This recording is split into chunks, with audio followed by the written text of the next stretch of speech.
Hola, soy Aldo. Acompáñenme en este nuevo episodio en donde exploraremos un poco de historia de las universidades y su gran impacto en las sociedades.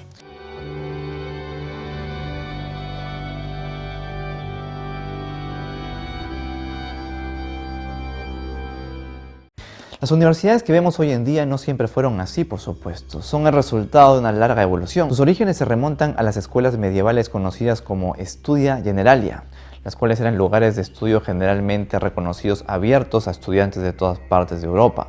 Surgieron de los esfuerzos por educar a los clérigos y monjes más allá del nivel de las escuelas monásticas. Ahora, ¿cuál fue la primera universidad? De acuerdo a los récords Guinness, la institución educativa existente más antigua y en funcionamiento continuo en el mundo es la Universidad de Caroín, fundada en 859 d.C. en Fez, Marruecos.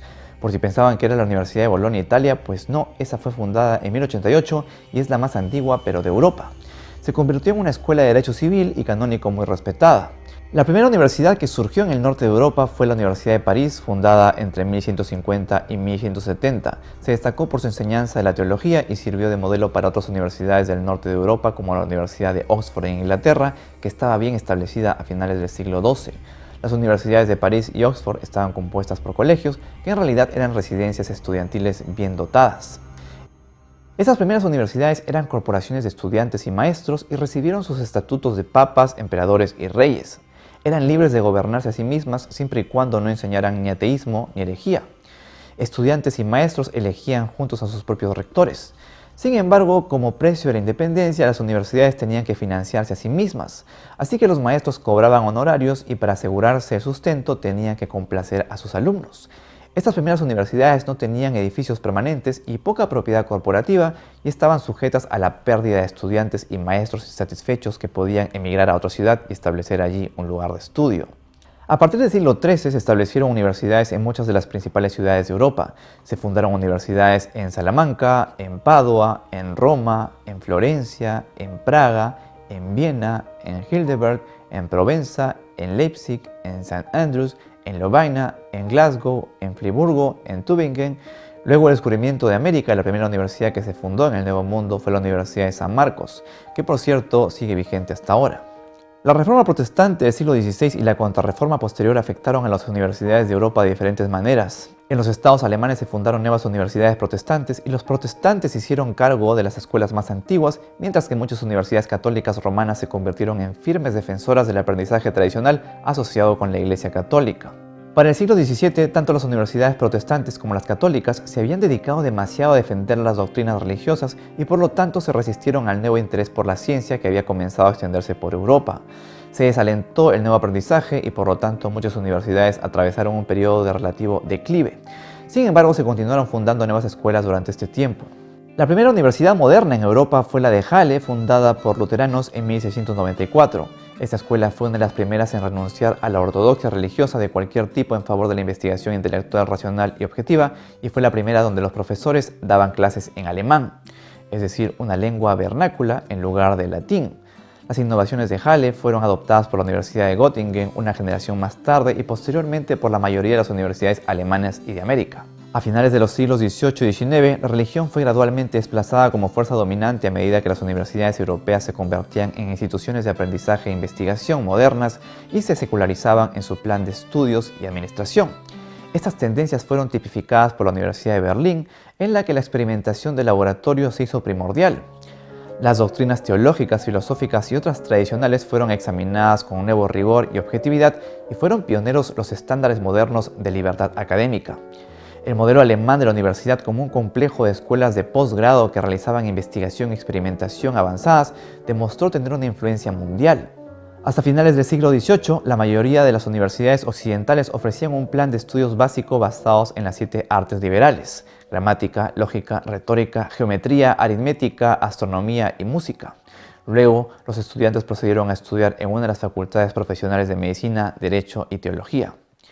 Como es bien sabido, esta educación era prácticamente orientada solo hacia los hombres. Las mujeres fueron en gran medida relegadas de la educación superior hasta el siglo XIX.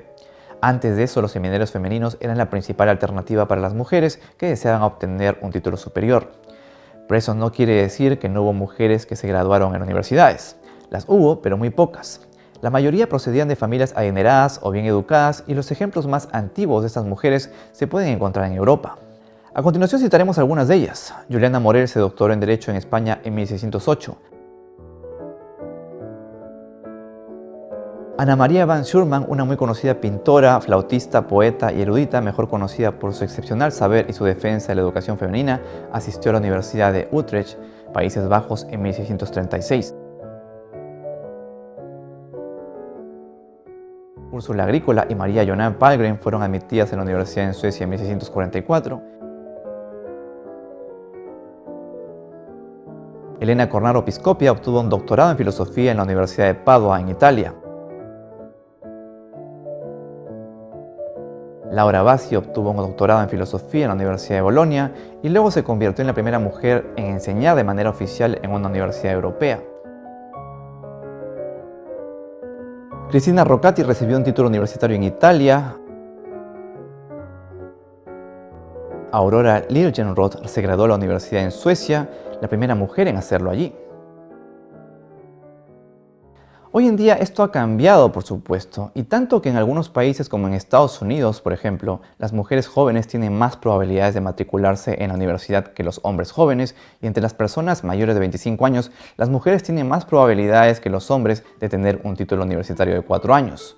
La brecha en la finalización de la universidad es aún mayor entre los adultos más jóvenes de 25 a 34 años.